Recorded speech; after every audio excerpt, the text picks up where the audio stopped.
Hello, welcome to North American Archery. My name's Octavius.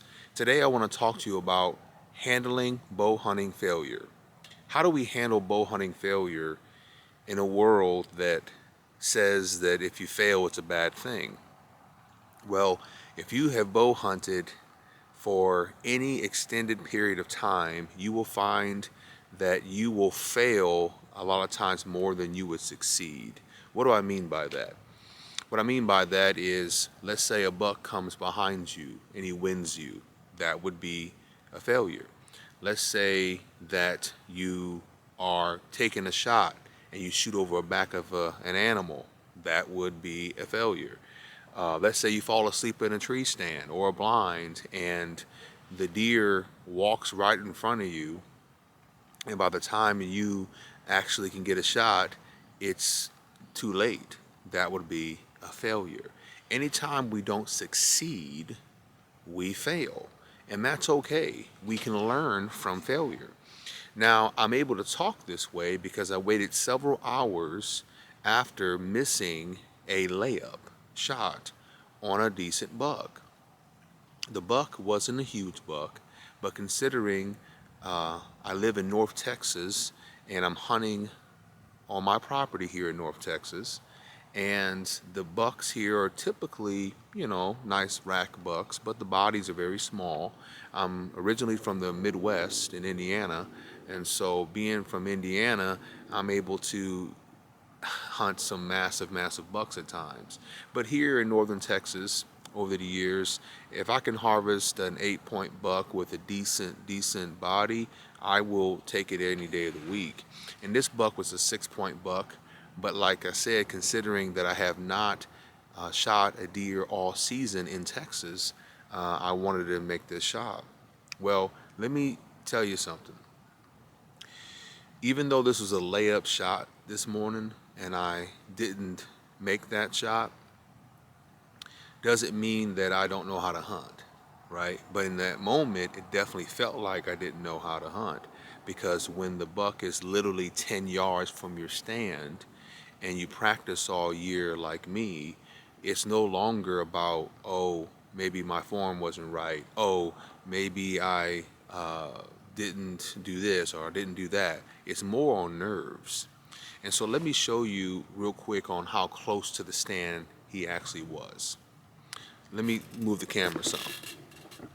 So you come over here, right here. So he came this way and he stopped right here and I shot. That's how close he is. My hand away from the screen, my hand in front of the screen. He literally was standing right there. That's a 10-yard shot. He came from over here, down this trail, cut over here, behind this small little tree, and then he ended up right there.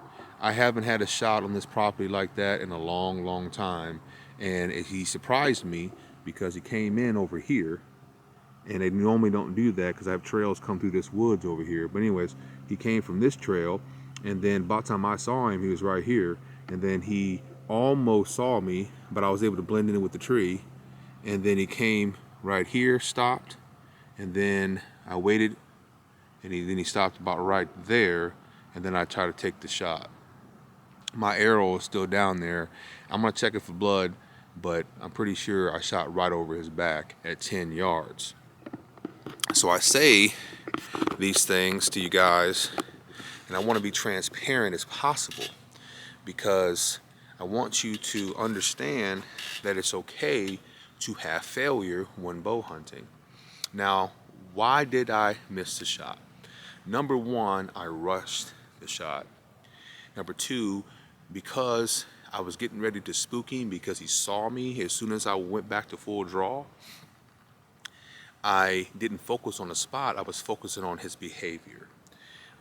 Even if I miss the shot or I make the shot, anytime I don't focus on a spot and I know that I'm jittery or I didn't get it done under pressure, I take that personally because it's a challenge to go with a stick bow, a recurve bow, hunting, okay? Bow hunting in general is hard.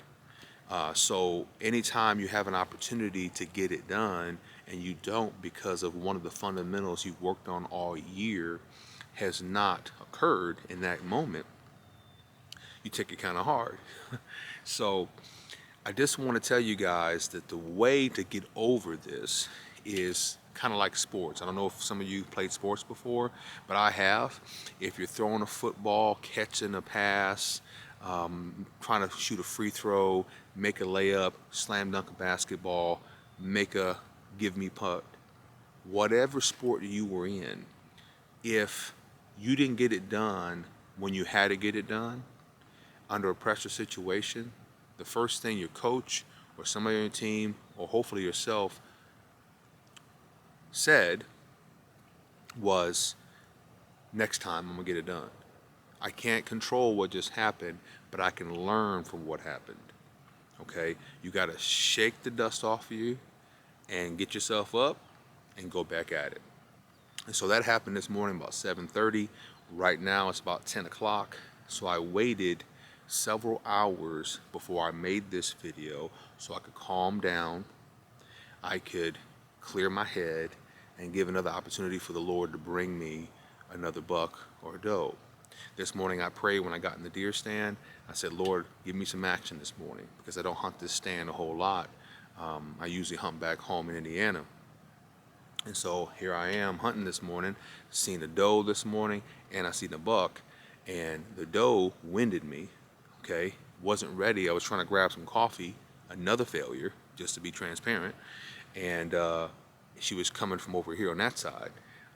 Would have gave me about a 20-yard shot if I would have camouflaged myself into the tree and picked my bow off the hook that you can see behind me. But that didn't happen, so I was a little upset about that, but not bad. That much upset, I should say, because I just got in the stand and I was like, okay, we'll see what happens. But then within 20 minutes, the buck comes in and I wasn't ready again.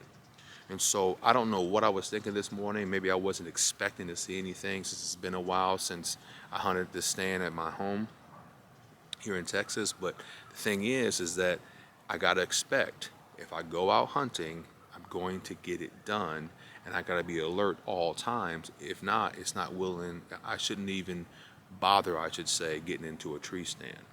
And so, guys, these are some of the failures I had this morning. It is December the 7th here in Texas, and so right now in northern Texas, we're right in the middle of the rut to maybe closer about, I would say 2/3 away from being at the end. So we got about 1/3 left of the rut. And so I am very optimistic and I believe I'm going to get it done, but I have to stay focused on getting my nerves under control and staying alert and having 360-degree awareness when I'm in a tree stand. So this is my first year hunting with archery, hunting with camera equipment, I should say, as well. So that's another challenge. And I've yet to get it done on camera. And so that's another thing that I'm trying to balance. So I want you guys to stay tuned to the channel. I want to bring you real-time content. I want to be transparent. I want to get it done, but I gotta quit shaking and release the arrow and hit where I'm looking, and it needs to be in the vital area of that animal. All right, guys, I hope this video helps. Handling bow hunting failures is pretty much learning from the failure, moving on, and trying to eliminate it from happening again and again and again. It may happen every now and then, but it shouldn't happen every season. So I'm going to try to eliminate that. I'm going to try to keep my nerves under control and stay alert and try not to be surprised by the deer when I should have been paying attention both times this morning. All right, guys? So I want you to remember something, and I need to hear this more than you do right now. You don't have to get ready when you stay ready. All right, guys? We'll see you next time.